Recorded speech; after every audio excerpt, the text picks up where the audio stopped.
Good day, viewers.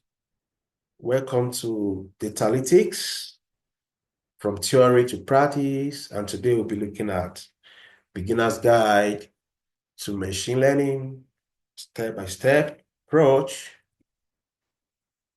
And we'll be looking at various ways, the basic things that is required for a data analyst or data scientist, particularly when it has to do with machine learning. Now, as we know, machine learning is a sub of artificial intelligence, just like deep learning is a sub of machine learning. Now, what is machine learning? If I may define machine learning is a process of teaching computer system how to solve problems, to make adequate predictions when fed with data.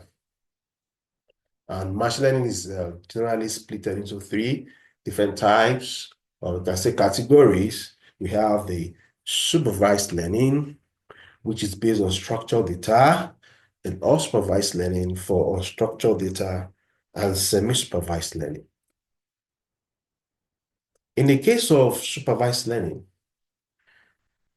supervised learning has got to do with X variables and Y variables with the associated response variables.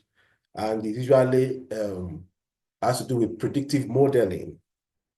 An example of that is linear regression, logistic regression, generalized additive model, the lasso, the ridge regression, the support vectors machine. The unsupervised learning, on the other hand, does not have anything anything to do with the Y variable. So all variables are treated alike.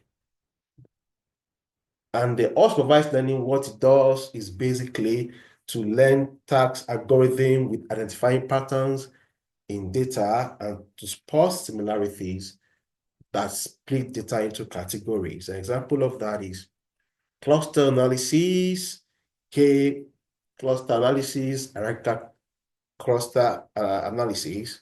Then we have principal component analysis, another one, and that type of unsupervised learning. Then the semi-supervised learning, of course, it lies between the supervised learning and the unsupervised learning. The reason, looking at the structured data, the supervised learning, it requires time to obtain the data, time consuming, and in the case of structured data, you don't need so much energy, so much effort to gather such data. So, and what semi-supervised learning does is to leverage on the strength of both and utilize it for prediction and for modeling. Example of such is when we have spam detection. So let's say we have in a mail, somebody opens the email and before you know it, he sees spam. So those spam are being categorized, either there's spam or no spam, that is the email. Then the rest of the email, they are not labeled, they are not categorized. So they are not structured. So that is an example of semi-supervised data that can be such a data that can be used for semi-supervised learning. Okay, now let's look at data sets splitting in machine learning. No, it requires that our data set is being splitted. For machine learning procedure, we have the training set, the validation set, and the testing set. For the training set, will be used to train the model, and that same, because its model will be used to fit the unseen data. So now we have the validation. The validation set compares various solutions and tuning and selected model, thereby validating the model. So what validation model does is that it compares various solutions and tune the model appropriately and make them ready for the unseen data. And that's a testing set. So this is a particular set that is set aside that we use to confirm the model's predictive or classifying power. Is either we are predicting or we are classifying. In the case of structured data, we use predictive model, predictive, while in unstructured data is basically for classifying. So, and an analyst or researcher can decide to choose the percentage of training set and testing set. I may choose 80% versus 20% testing set, depending on the preference of the analyst. Now, we are going to model assessment in machine learning. There's a term called underfitting and overfitting. If a particular fit does not fall, is not a good fit, therefore it falls under underfitting or overfitting. And underfitting is a case where we have high training error, then high testing error. Then overfitting is a complex model, is regarded as a complex model where there's low training error and high testing error. Then looking at bias variance trade-off for explaining what overfitting and underfitting is. Then overfitting has low bias and high variance, and that can be categorized as oversized suit, low bias, high variance, while underfitting is high bias, high variance. And we can see the percentages for low bias, assuming we have 2% of bias, then we have variance of 30%. Obviously, that represents overfitting. On the other hand, if you have both high bias and high variance, that is what we are talking about underfitting. Then in an ideal model, the bias and the variance are low. And we should know that bias is the error associated with training set, while variance is the error of the testing set. Now let's look at the graphical illustration of underfitting, overfitting, and a good model. Now, when we look at the data, the star there represents the data point. Then the blue broken line represent the underfitting, which is linear.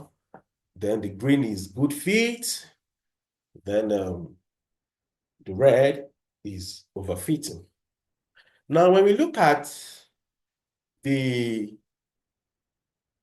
starting from the blue line, we can see that it's actually linear. It's of degree 1, it's linear. Relative to the good fit, you can see that there's a kind of difference between them, and that depicts high bias. Now, in the case of overfitting, we can see that the variance is very high. The variance is obviously high, and that is overfitting. Now, let's look at another simpler way or another illustration to this. Now, we have 3 graphs here. We have underfitting, the good fit, or the robust fit. That is a balance between bias and variance. We can see then the overfitted model. Now, looking at let's start from the underfitting. We can see that there's no balance here because there's high bias. There's high bias there. Then in the case of good fitting, you can see that there's a balance. There's a balance between along the curve. There's balance. Then for overfitting, we can see that here the variance is so high, and that is why it is regarded as what? Overfitting. Now, there are methods of addressing overfitting in machine learning. So we have to prevent algorithm from getting too complicated during selection and training. So we need to conduct proper data sampling through cross-validation. And cross-validation is what? Is a technique for evaluating machine learning models by training several machine learning models on subset of the available input data and evaluating them on the complementary subset of the data. We have about 3 to 4 method of conducting cross-validation. We have k-fold cross-validation, old-out cross-validation, and 2 others, which will be discussed in the next video. Thank you for watching. Ensure that you subscribe to my YouTube channel to have more of this. Thank you.